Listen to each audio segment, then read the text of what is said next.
Hi.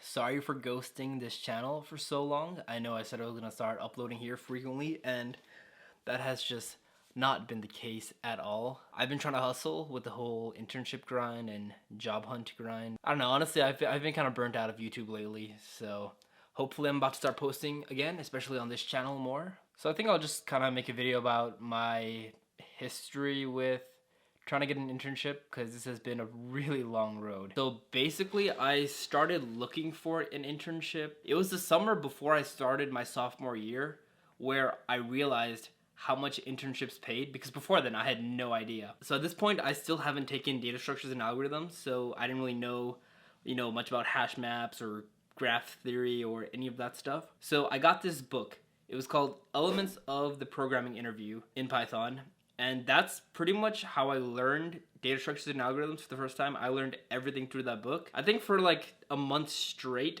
I would go to Starbucks and I would just sit down for like 6 hours straight and just take notes. And I learned a lot, but I still wasn't, prepared to just pass every interview. Like, you don't go from nothing to being FANG material in a month. And then school started, and then I became really busy with school. So I applied to like 300 or 400 places that season, and I got like 3 notable interviews and then some random companies in between there. But my 3 notable interviews were, I had an interview at Facebook, which I got because I was talking to a recruiter at the career fair, and I kind of spooned my way into her life, I think. I think I left a pretty good impression on her. So I got that Facebook interview, and I failed first round because I got some actually lead code hard dynamic programming question. To this day, I don't completely know how to answer that question. That question was rough. So Facebook bombed. And then another interview I got was from Bloomberg. And once again, first round, I bombed. But then I think sometime around January, there was this company, Esri. It's like some GIS company in California. I got an interview with them, and it wasn't even lead code. It was just them asking about my experience with Selenium, and it was an interview with a very specific team.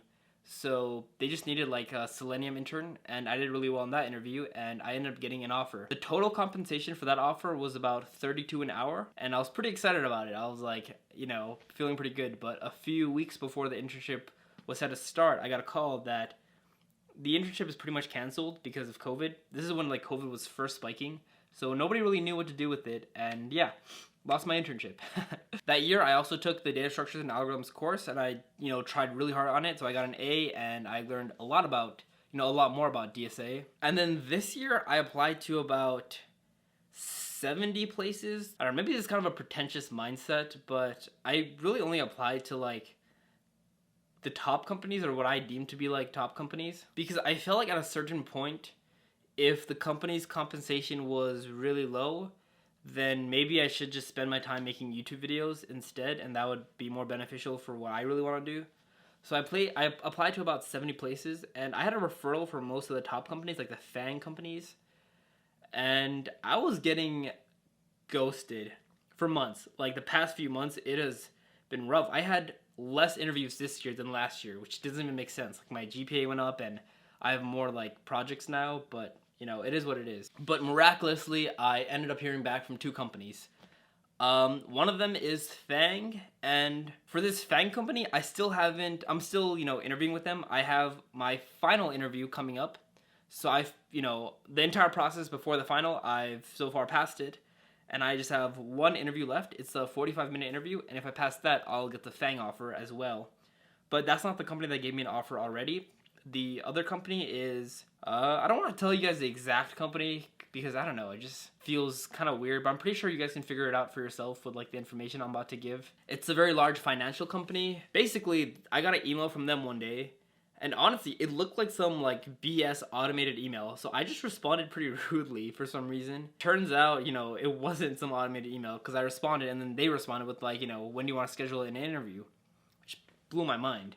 So I did the whole interview process, and this year I'm a lot better at DSA or lead code questions, I hope, because I did this course called, and I'm not sponsored by them or anything, it's not me shilling, but I did this course called Groking the Coding Interview, and I liked it a lot, and it was recommended by this dude, Edward Chan, who actually ended up, helping me practice. And I think he's going to release a video on coaching me. So make sure you go and subscribe to his channel. Basically, I did this Grokking the coding interview, and it's kind of breaks it into like patterns. Like each question kind of falls into not like every question, but a lot of questions fall into a coding interview pattern. And then also, like I've said, I've already taken the class this year, and I've also done more lead code questions.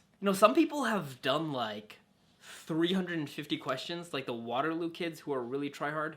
Like when I interview with them on Pramp, I'm like, how many lead codes have you done? They're like 350. It's like the number I hear a lot. Like, I'm not like a try hard CS internship kid. I'm kind of more of someone who wants to do like creative things in life. That's why I'm kind of making YouTube videos. So I've done a little bit over 100 lead code questions, which I think is a lot for me. Like, I'm kind of trying to get the most bang for my buck, like just enough lead code questions to get a good offer, but not where it's going to be consuming my life. Like I'm doing lead code questions all day. That's just not what I want to do with my life. So I do the interviews with this large banking company, and I do really well. And especially, I think I'm really good at behavioral interviews. I ended up being able to solve all the lead code questions with, maximal time and optimal whatever.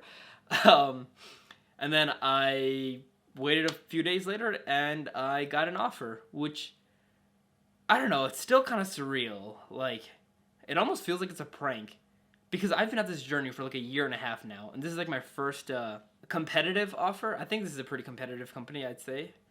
The offer is about, the total compensation is about 53 an hour. And that's, so I guess like the salary is like 45, and then they kind of give you like a bonus if you want to, maybe it's for housing, but I guess it's easier for me to explain it with just one number, which is my total compensation. So I did some math, and yeah, it's about 53 an hour. I think a lot of people see me as like, like a really high achieving computer science kid because I have some dumb YouTube channel, which really I'm not that high achieving. Like I said, I don't geek out about like computer science stuff all day long.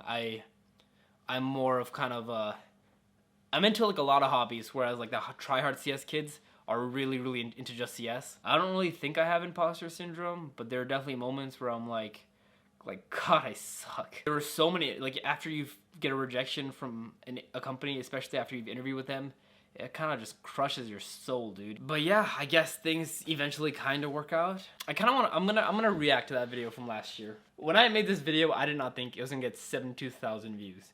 I thought it was gonna get like 1,000 views. You know what's interesting too?